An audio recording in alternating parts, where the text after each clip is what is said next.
Bienvenidos a Museo Sumaya, Casa Guillermo Tovar de Teresa. Esta casa de tradición porfiriana, construida en su interior por Manuel Francisco Álvarez en 1911, da cuenta de ese detalle tanto en yesería como en cierta tradición que Guillermo la resignifica para poder ambientarla en una habitación más, el Salón Rojo, donde se encuentran quizá las principales obras, si cabe el término, de la colección virreinal de Guillermo Tovar de Teresa. Y es que este mueble tiene ciertos trucos, podríamos decirlo de esa manera, porque la referencia a un estofado novohispano de gran calado contrasta con este nicho que tiene columnas salomónicas, pero que en su remate y en su base nada tienen que ver con la unidad estética de fines del siglo XVIII. Tampoco tiene que ver estos elementos que traen discrepancia al momento de poder analizarlos. Si bien están realizados con hueso, con esgrafías y con concha de tortuga, en realidad esto no reflejaría un estilo armónico, y esto se debe a que el mueble fue proyectado por el propio Guillermo Tovar de Teresa, quien con materiales de origen novohispano, seguramente en muy mal estado, pudo rearmar un mueble y concebir un estilo que hoy distingue a esta casa y a la personalidad del propio cronista emérito de Ciudad de México. Por supuesto, los enconchados o tableros de concha de herencia virreinal no podían faltar. Esa inmaculada concepción, una totapulcra parada sobre la luna, vestida del sol, con esas iridiscencias de la madre perla, nos hacen entender ese gusto por la tradición novohispana. Los estofados guatemaltecos también están presentes en la casa Guillermo Tovar de Teresa, y de su mejor calidad esta Virgen del Apocalipsis. Observemos los detalles, la fineza del drapeado, cómo está botada directamente la pintura para dejar ver ese testimonio del batioja, de las pequeñísimas y delgadas láminas de oro que dan esplendor a una pieza sin parangón. También esa intimidad propia de una vertiente íntima de la vida novohispana está presente en esta casa, y leemos en esta cajita: sirvo a mi señora doña María Gertrudes de Guerra y Carrillo. Están las bobinas, estos antiguos carretes para enrollar los hilos de seda, y estamos en un cojinete. En realidad esto era un costurero.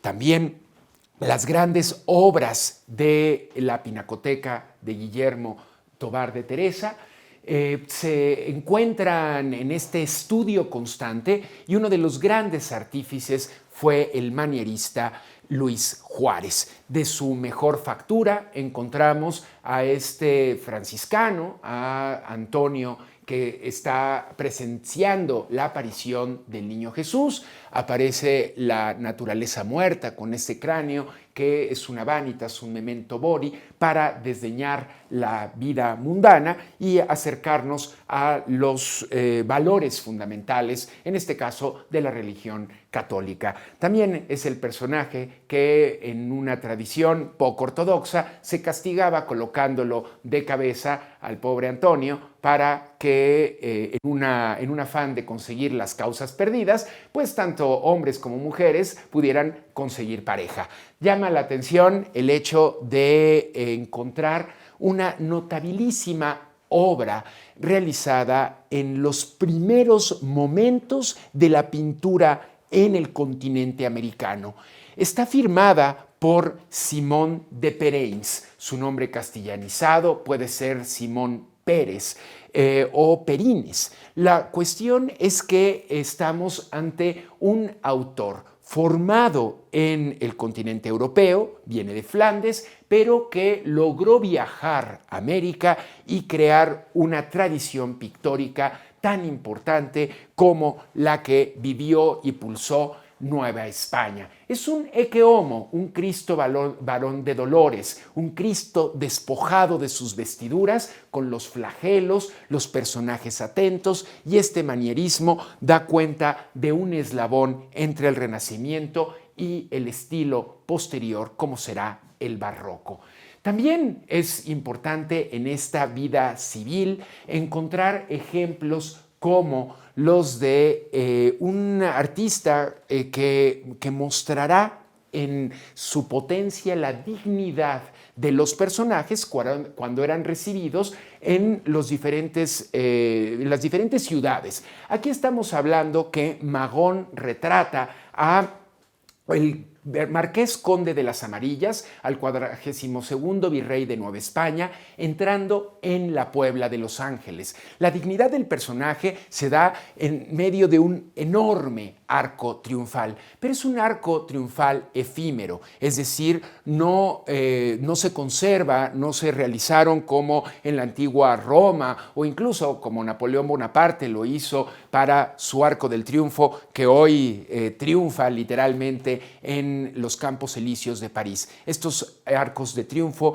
eran realizados con madera, con telas, y desafortunadamente no quedan grandes registros de ello, y esta pintura es uno de los escasos ejemplos que dan cuenta de esta tradición para recibir a tales dignatarios. La colección de Museo Sumaya no podría haber sido completada de una forma tan orgánica sin la revisión, sin la asesoría, sin el estudio constante de Guillermo Tobar de Teresa desde el inicio mismo de la colección hace ya más de 25 años. Resulta importante que gracias a la intervención de Guillermo Tobar de Teresa se pudo reunir un acervo de un coleccionista que le brindó piezas que completó la colección de una de las instituciones en el coleccionismo en América. Estamos hablando de Franz Mayer, y este gran personaje cuyo legado se legó al pueblo mexicano, pues fue asesorado y fue proveído de obra por Gonzalo Obregón. De esa colección, de ese momento, hemos reunido una pieza que no estaba en esta casa, pero que sí completa ese discurso en la tradición de Museo Sumaya. Y estamos hablando de un Cristo de tradición hispano-filipina. Ese Cristo que, pues, un testimonio del pasado, de lo que fue y indubitablemente no podrá ser, que hoy, por supuesto, se denuncia el maltrato de los animales, representa una carga simbólica desde el material mismo, que para el brahmanismo, como para el cristianismo y para diferentes tradiciones filosóficas y religiosas, mostraba una transparencia, una luminosidad y un espíritu tan importante como el de Brahman o como el de la Virgen María. Esta representación de Cristo pues son una pieza a la cual se le van a adosar otras defensas de los incisivos del paquidermo. Está pues clavado con los clavos de plata, una base también perfectamente trabajada en plata, seguramente de una época posterior, pero que refiere precisamente este trabajo en un mundo interconectado, con distintas tradiciones, con diferentes sensibilidades, pero que se dan cita en el espíritu novohispano y, por supuesto, en el espíritu barroco. Llama también la atención uno de los géneros del retrato más importantes de Nueva España. Estamos hablando del retrato de monjas o las famosas monjas coronadas.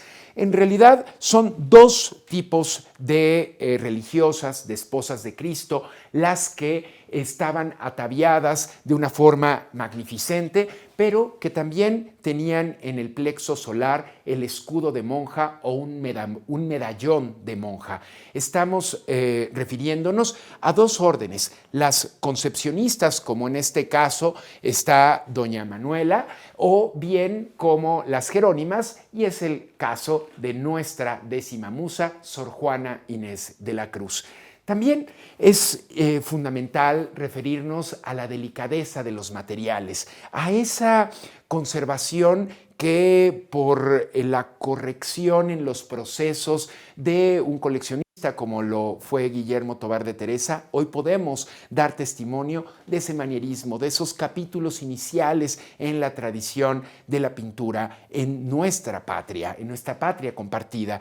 Y de esos frágiles soportes se encuentra la vitela, que se refiere al mismo material como la propia piel del becerro nonato, y que era aplicado desde la herencia medieval con una delgada capa de un metal rojizo llamado minio. De ahí el término miniatura. Nada tendría que ver con lo pequeño de los personajes, sino por su técnica de elaboración, a la cual se le iban a agregar pigmentos e incluso el mismo oro. Aquí una de las piezas del siglo XVII temprano más importantes de la colección de arte virreinal de Fundación Carlos Slim. Estamos hablando de Luis Lagarto, un hacedor de miniaturas que tuvo una familia muy notable, que se dedicaron al género, y aquí con los 5 señores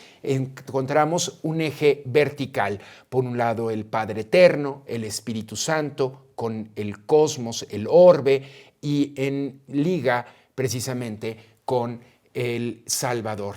Y de una forma horizontal, la familia extendida de Jesús en la tierra, para referirlo como descendiente de la casa de David.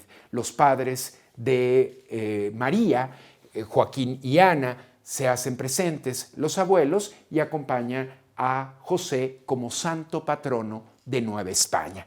Estas historias solamente podemos acercarnos a ellas a partir de la generosidad de un personaje como lo es Guillermo Tovar de Teresa, que hoy desde Fundación Carlos Slim se abren las puertas gratuitamente, y al mismo tiempo desde la plataforma Google Arts and Culture, en el perfil de Museo Sumaya, podemos hacer otros recorridos virtuales y acercarnos en ultra alta definición a piezas que hablan de nosotros, de nuestros pasados, de quienes en realidad queremos ser como mexicanos en el siglo XXI. Museo Sumaya, Casa Guillermo Tovar de Teresa, es arte e historia para todos.